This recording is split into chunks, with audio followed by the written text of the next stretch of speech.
अभी 2 दिन पहले प्रधानमंत्री जी ने लखनऊ में उत्तर प्रदेश के ग्राउंड ब्रेकिंग सेरेमनी के आयोजन में उपस्थित होकर के इसको एक नई ऊंचाइयां प्रदान की है। मुझे याद है जब पहली बार हम लोगों ने प्रदेश के अंदर इन्वेस्टर समिट की बात कही थी, तब मेरे सहयोगी बोलते थे कि हम प्रदेश के अंदर 20,000 करोड़ रुपए का निवेश करवाएंगे। तो मुझे उनकी बातों पे हंसी आ रही थी और गुस्सा भी आ रहा था। मैंने कहा भी आप क्या बात कर रहे हैं, 20,000 करोड़ ही केवल यूपी में निवेश होगा? तो कहते रहे साहब यूपी में कौन निवेश करेगा। मैंने कहा भी क्यों यूपी, तब तक हमारी सरकार को बने हुए मात्र 6 महीने हुए थे। मैंने कहा भी क्या यूपी में अभी किसी का विश्वास नहीं जगा है? कहा रे साहब अभी कहां जगने वाला है, इतनी जल्दी विश्वास, तो जब विश्वास एक बार टूट चुका है, 15-20 वर्षों का जो अविश्वास है, इसका खामियाजा तो भुगतना ही पड़ेगा। और पहला जब इन्वेस्टर समिट किया था, मुझे भी कुछ जगहों में जाना पड़ा था। हम लोगों ने वहां पे लोगों के साथ रोड शोज किए थे, उद्यमियों के साथ हम बैठे थे। जिससे भी हम बातचीत करते थे वो कहता साहब हमने तो बहुत पहले संकल्प लिया, हम यूपी कभी नहीं जाएंगे। क्यों नहीं जाएंगे, क्यों नहीं आएंगे आप? वो कहता था साहब हम ही सुरक्षित नहीं तो पूंजी कैसे सुरक्षित रहेगी। आज मैं कह सकता हूं यूपी दंगा मुक्त प्रदेश है। कोई दंगा यूपी में नहीं होता, कोई गुंडागिर्दी यूपी में नहीं होती, कानून व्यवस्था की स्थिति बेहतरीन है। यूपी में आज के दिन पे पर्यटकों की संख्या कितनी तेजी के साथ बढ़ी है। अकेले अयोध्या में, कल अयोध्या में प्रभु श्री रामलला के विराजमान होने का 1 महीना पूरा होने जा रहा है और आज पूरा होने जा रहा है।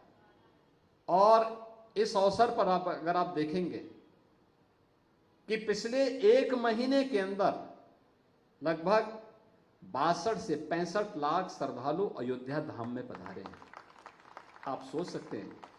मैंने वहां के व्यापारियों से पूछा, मैंने कहा भी क्या इसका बिजनेस पे असर पड़ा? क्योंकि हम जब वहां के इंफ्रास्ट्रक्चर को चौड़ा कर रहे थे, सड़कों को चौड़ा कर रहे थे, कुछ लोग विरोध कर रहे थे। मैं समझा रहा था उनको। मैंने कहा देखो जिसकी दुकान जाएगी उसको दुकान देंगे, जिसका मकान जाएगा उसको मकान देंगे, जिसको ये दोनों नहीं चाहिए उसको पूरा कंपनसेशन भी देंगे। 3-4 राउंड की बातचीत मुझे स्वयं करनी पड़ी थी। उस समय लोगों को लगता था कि या तो एक काम पूरा नहीं होगा या मैं झूठ बोल रहा हूं। मैंने कहा देखो भाई हम लोग झूठ नहीं बोलते, हम तो प्रभु राम को अपना आदर्श मानते हैं और हमारा यही मानना है कि रघुकुल रीति सदा चली आई, प्राण जाए पर वचन न जाए। जब एक बार बोल दिया तो उसको हर हाल में लागू करेंगे, चिंता मत करिए, जरूर होगा।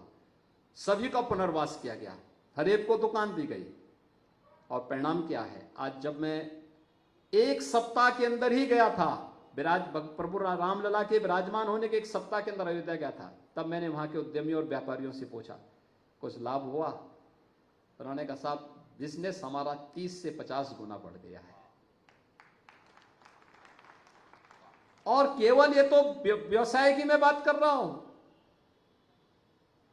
होटल वालों के साथ बैठक करवानी पड़ी मुझे कि भाई रेट ज्यादा मत बढ़ाइए अब, क्योंकि 1,80,000 रुपए तक रूम के रेट जा रहे थे। हमने कहा भी कम करो भाई, और फिर उसको कुछ को हम लोगों को लेना भी पड़ा फिर कि नहीं भाई इससे ज्यादा रेट नहीं होगा, कैप करना पड़ा था। टैक्सी सेवा, और केवल अयोध्या में नहीं, आप लखनऊ जाइए किसी भी होटल में रूम नहीं मिलेंगे, वाराणसी में नहीं मिलेंगे, प्रयागराज में नहीं मिलेंगे, गोरखपुर में नहीं मिलेंगे, क्योंकि सब पैक हैं। कहां? अयोध्या जाने के लिए।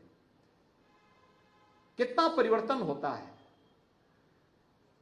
प्रधानमंत्री जी के द्वारा प्रयास प्रारंभ किया, आज रिजल्ट हम सबके सामने है। आस्था भी और आजीविका भी इसी को कहते हैं, और यह कार्य हम सबको मिलकर के आगे बढ़ाना होगा।